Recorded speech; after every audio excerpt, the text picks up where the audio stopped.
It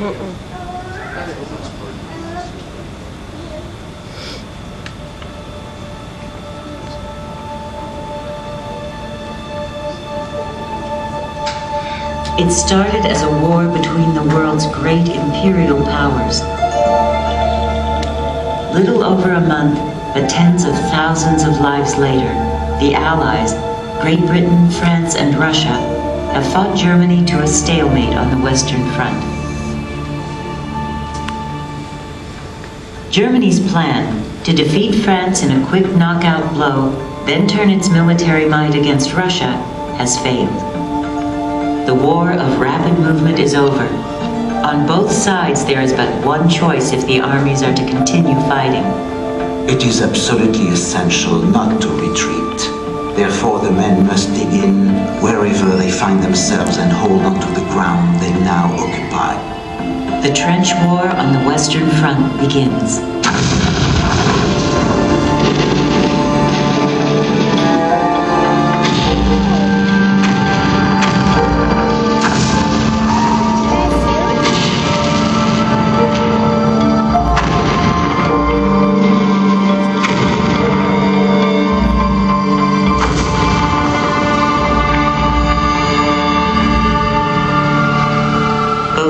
Dig in. Hundreds of thousands of soldiers, reinforced by wave after wave, millions of new recruits and ever-growing artillery forces, battle along a 475-mile front, from the English Channel to the Swiss Alps.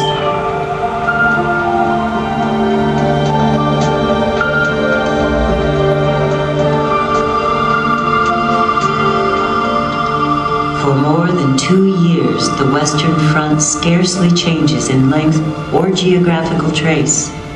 We took 5 trenches last night, but we've been put out of 4 of them, chiefly by bombs. We lost some 1,500 men, I'm afraid. The movement was good, but the expense was great. Small gains take days of non-stop onslaught and cost hundreds of thousands of lives. In 3 years, a third of the soldiers on both sides perish. Neither side can gain a clear advantage. Though stalemated on the Western Front, the conflict has spread quickly to other continents with economic and political ties, and throughout the vast colonial holdings of the European empires.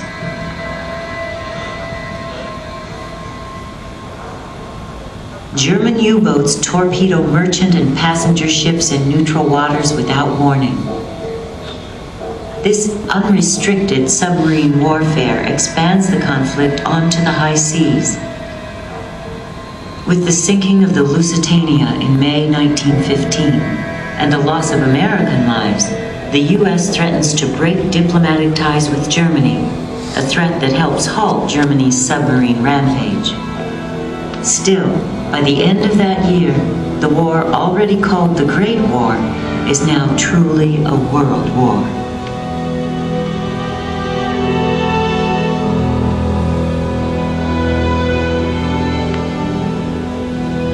By 1917, the Allies' horizons have darkened. Russia, a crucial member of the alliance against Germany and Austria-Hungary, is racked with political upheaval.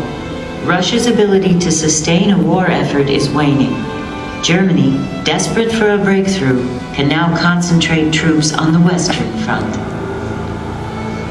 Farms in Allied countries have had a weak harvest. Food is short. Sensing that the tide is turning, the German War Council considers again reinstating submarine attacks on civilian merchant ships supplying the Allies. It's a race against time. But the Germans believe they can starve the Allies into surrender before Germany itself is strangled by Britain's ongoing naval blockade. They calculate the risk of drawing America into the war. From a military point of view, America is nothing. Almost no Americans will volunteer for war service. America has already produced as much ammunition as she is able to produce. America's entrance is nothing. I read in today's paper that the USA threatens to come over here and help us. The very thought of the possibility fills me with joy.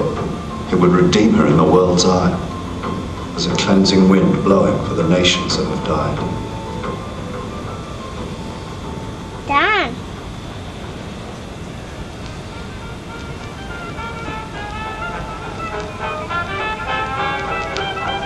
To Americans, the war has always been over there.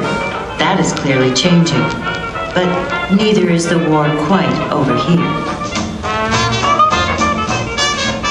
In contrast to war-weary Europe, American life during this same period pulses with energy and, for many, optimism. War production for the Allies has spurred the growth of the nation's industrial economy. As barons of industry seize opportunities in steel, oil, lumber, and coal, social reformers push to change the conditions spawned by the growth of industrial cities.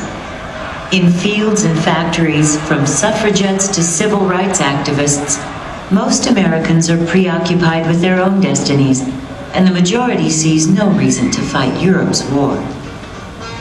While President Wilson makes efforts to broker peace in Europe, he tells Americans it is not their war, and most agree.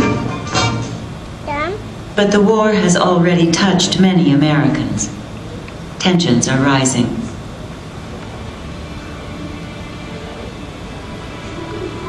The U.S. is a country of immigrants.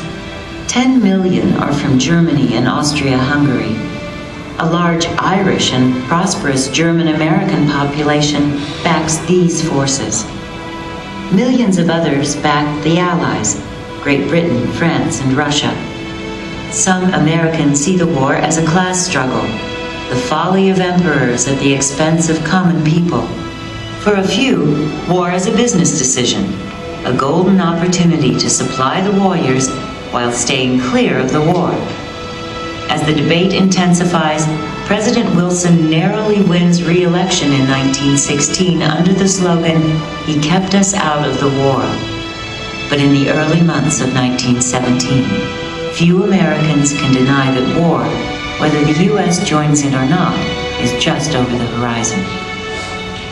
Germany's unrestricted submarine warfare resumes and begins to take its toll. At 10:30 p.m., there was a muffled noise.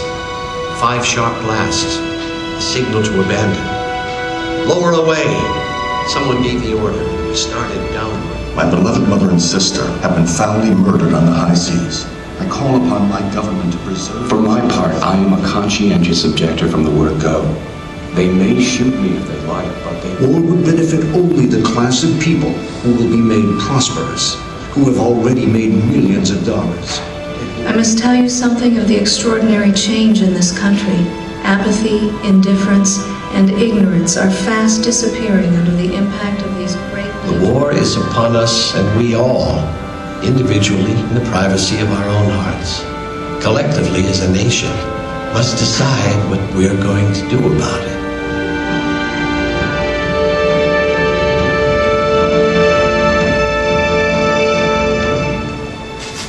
Germany has long been at work on American soil through acts of industrial sabotage and attempts to bribe politicians. Now, news breaks that German Foreign Minister Arthur Zimmermann has secretly offered to finance Mexico in a war against the United States. More threatening, Germany urges Mexico to persuade Japan to join the fight. Gentlemen of Congress, the present German submarine warfare against... Within weeks, President Wilson asks Congress to declare war on Germany. ...to be, in fact, nothing less than war against the United States.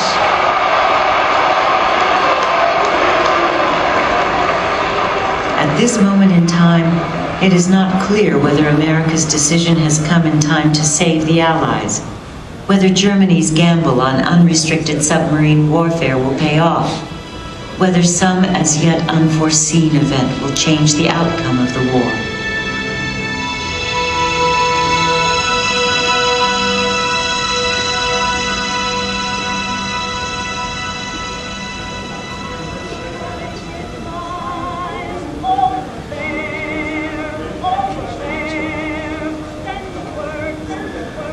The war will change America.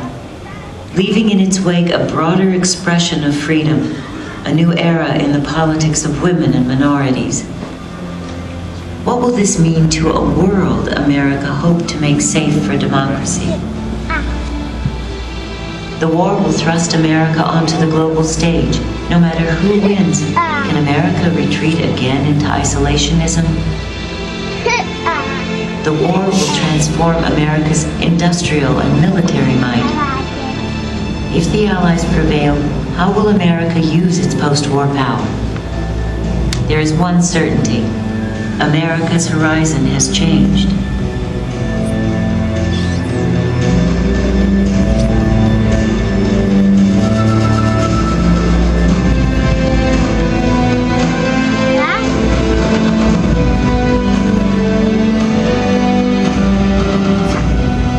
Global war has collapsed all horizons into one. Beyond this moment in 1917 lies the future of the world.